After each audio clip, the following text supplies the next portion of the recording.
आज हमारे सामने एक ऐसी शख्सियत बैठी है जो किसी के परिचय के मुताज नहीं। आज हम उनसे जानकारी लेंगे उनके हलके में क्या क्या समस्या हैं, और साथ सरदार जी कमलजीत सिंह प्रिंस जुड़ चुके हैं, उनसे जानने की कोशिश करेंगे कि आखिर वो हलके में जिस हिसाब से अपनी सेवाएं लोगों को दे रहे हैं उनको कैसा जनता प्यार दे रही है। जी, आपका मीडिया में स्वागत है। सबसे पहले तो आपका बहुत बहुत धन्यवाद जो आपने मेरे को इस काबिल समझा। सबसे पहले जो सरस्वती जो हमारा तीर्थ स्थान है पेवा में, सरस्वती नदी का जो पानी का बहाव है उसमें ताज़ा पानी का सब संबंध प्रयास कर रखा है सरकार ने, सब इंतज़ाम कर रखे हैं, मगर सालों साल हो जाते हैं उसकी कभी सफाई नहीं की जाती। लगभग हिंदुस्तान के हर कोने से पेवा में लोग पिंडदान करवाने आते हैं, मगर सरकार का वहाँ कोई ध्यान नहीं है, सरकार का वहाँ कोई ध्यान नहीं है। दूसरी बात सड़कों की, जिन सड़कों से आप गुजर के आए हो आपने भी देखा होगा कि आपकी गाड़ी को कितने झटके लगे हैं, क्या कुछ हुआ है। हमारे पेवा की सड़कें नहायत माड़े हालात में हैं, सड़कों की तरफ किसी का कोई रुझान नहीं है। आप पेवा से कुशेतर रोड पे चले जाओ, पेवा से आप कैथल रोड पे चले जाओ, पेवा से आप गुला रोड पे चले जाओ, पेवा से आप समालाबाद रोड पे चले जाओ, जिसके बीच में एक ड्रेन का पुल भी टूटा हुआ है। लगभग 2 साल हो गए उस पुल को टूटे हुए को, मगर आज तक वो पुल नया बन के तैयार नहीं हुआ। अगर सरकारें चाहें तो पुल बनाना या पुल का निर्माण करना कोई कठिन काम नहीं है। मेरे फादर जो स्पीकर हरियाणा विधानसभा होते थे 1982 से 1987 तक, एक झांसा से नहर निकलती है और ग्राम पंचायत रोटी वालों ने बात की थी कि हमें एक रास्ता यहाँ से दिया जाए, हमें समालाबाद के ऊपर से घूम के आना पड़ता है अपने गांव में। तो मेरे को जब बचपना था मेरा उस टाइम, मैंने ये देखा था कि 25 दिन के अंदर अंदर लोहे का पुल उस नहर के ऊपर लगा दिया गया। और मेरे फादर ये कह के गए थे गांव में कि अब गांव में जिस दिन आऊँगा इस पुल से आऊँगा, और वो 25 दिन में पुल तैयार करके उसका उद्घाटन करके सीएम साहब को बुला के तब रोटी गांव में फंक्शन किया था। समस्याएं इतनी गंभीर हैं, सरपंचों को बड़े कुछ समय हो गया, सरपंचों के पास ग्रांट दी जा रही, सरपंचों की जो ताकतें हैं उनको सीमित करने का सरकार काम कर रही है। देखो उस चुनाव में जो नतीजे आए हैं वो चिंताजनक है, और चिंता सबसे ज़्यादा इलेक्ट्रॉनिक वोटिंग मशीन की है। अगर इलेक्ट्रॉनिक वोटिंग मशीन से 2024 का पार्लियामेंट का इलेक्शन भी होता है तो मुझे नहीं लगता कि बीजेपी को कोई हरा पाएगा।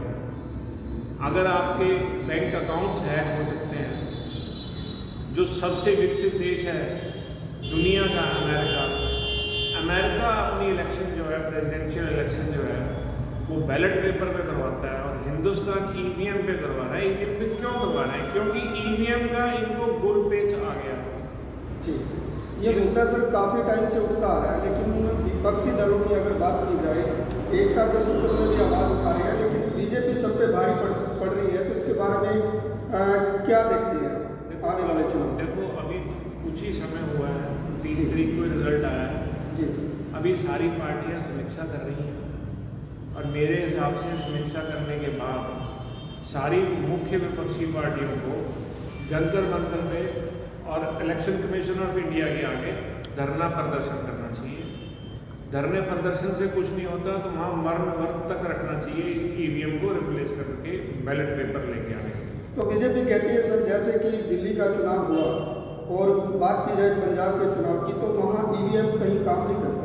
देखो ऐसे है, जब आप कहीं पेपर में नकल करते हैं तो आप कुछ ना कुछ ऐसा छोड़ देते हैं उसमें कि चल अगर सारे के 10 के 10 क्वेश्चन ही मैंने लिख दिए तो मास्टर भी ये सोचेगा कि इतना इंटेलिजेंट तो ये था नहीं क्लास में, सवाल 10 के 10 ही लिख गया, तो 2 सवाल छोड़ भी देते हैं आप। जब आप गाइड रख के आगे लिखते हैं। एक आधी स्टेट छोड़ देते हैं, जब मेजॉरिटी बड़ी स्टेटें हैं वो इन्होंने कब्जे में कर ली EVM के थ्रू। तो क्या लगता है कि आम आदमी पार्टी बीजेपी का दूसरा पहलू है? बिल्कुल भी टीम है उसकी बीजेपी। तो बात की जाए सर, जैसे कि राहुल गांधी जी ने भारत जोड़ो यात्रा शुरू की थी और पूरा भारत उनके साथ सामने नजर आ रहा था शक्ति प्रदर्शन में ना लेके आने की सबसे बड़ी EVM की गड़बड़ी, सरकार की तानाशाही। आप एक हिसाब लगा के देखो कि क्या सारे कांग्रेस में भ्रष्ट लोग हैं? जो कांग्रेस के समर्थक हैं वही भ्रष्ट हैं? ये ED की रेड किसी बीजेपी के सहयोगी पे, किसी साथी पे, किसी इंडस्ट्रियलिस्ट पे क्यों नहीं पड़ती? ये सिर्फ कांग्रेस वालों के लिए ED रह गई है। जब भला टाइम होता था, जब राजे महाराजाओं का टाइम होता था, राजे महाराजे बदमाश रखा करते थे और वो काम ये CBI से और ED से करवा रहे हैं। तो हमारा नारा तो देश का बहुत बड़ा नारा है, नहीं रहती उसको पता लगता है कि माँ की कीमत क्या है। जी। और दूसरी बात सर, देखा जाता है कि अभी जो इतने लंबे अरसे तक किसान आंदोलन चला और कांग्रेस के राज में कहते हैं कि किसानों को हर एक जो उनका मांग थी वो पूरी की जाती थी, लेकिन इतने लंबे आंदोलन के बाद क्या लगता है किसान अब की बार बीजेपी के साथ समर्थन में आएंगे या कांग्रेस के साथ? हिंदुस्तान का किसान इस टाइम अपने आप को बहुत ठगा हुआ महसूस कर रहा है। जी। हिंदुस्तान के किसान को कोई मूल सुविधाएं नहीं मिलती।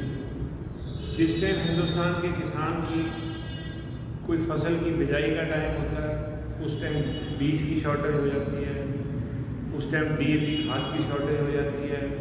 जब उसका यूरिया डालने के टाइम आता है, उस टाइम यूरिया की शॉर्टेज हो जाती है। किसान को बहुत बुरे तरीके से एक सरकारें टॉर्चर कर रही हैं।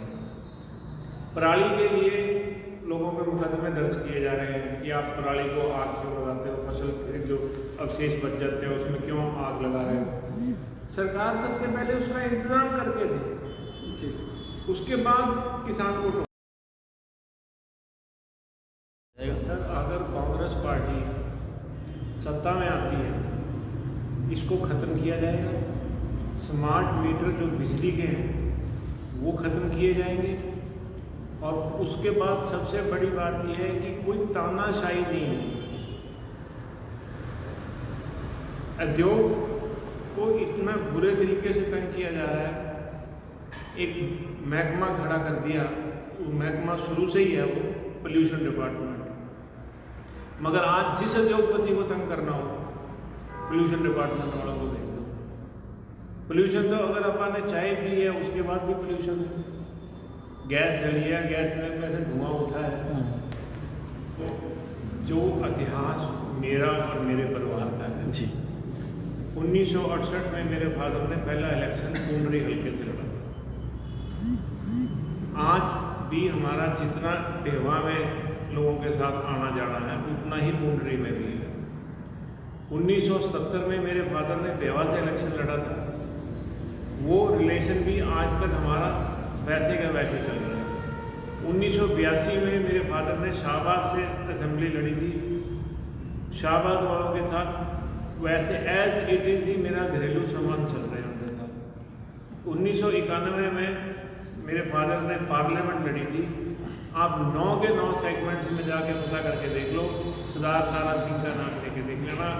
हर एक आदमी जो 50 साल की उम्र का है वो आपको सरदार तारा सिंह के बारे में एक एक बात बताएगा कि सरदार तारा सिंह किस छवि के आदमी थे और सरदार तारा सिंह ने कितना विकास कराया अपनी पार्लियामेंट्री कॉन्स्टिट्यूंसी में। ये पेवा में जिस दिन 1970 में मेरे फादर MLA बने थे, मतलब जनता को राहत मिल सके। हमारे मैनिफेस्टो में सबसे बड़ी बात ये हो, किसान का मुद्दा सबसे बड़ा होगा, छोटे उद्योगपति का मुद्दा सबसे बड़ा होगा, जो लेबर है, जो कमेरा वर्ग है, कमेरे वर्ग के लिए सबसे ज़्यादा काम किया।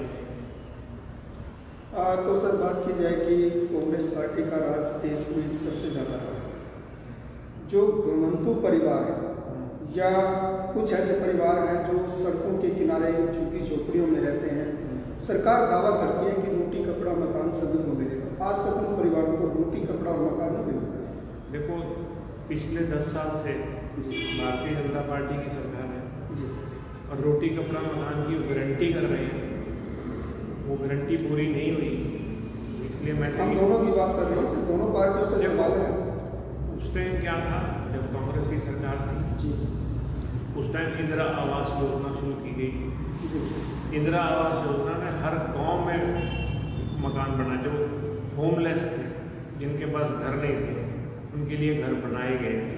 मगर वो जो स्कीम थी इतनी ज़्यादा वो चल नहीं पाई।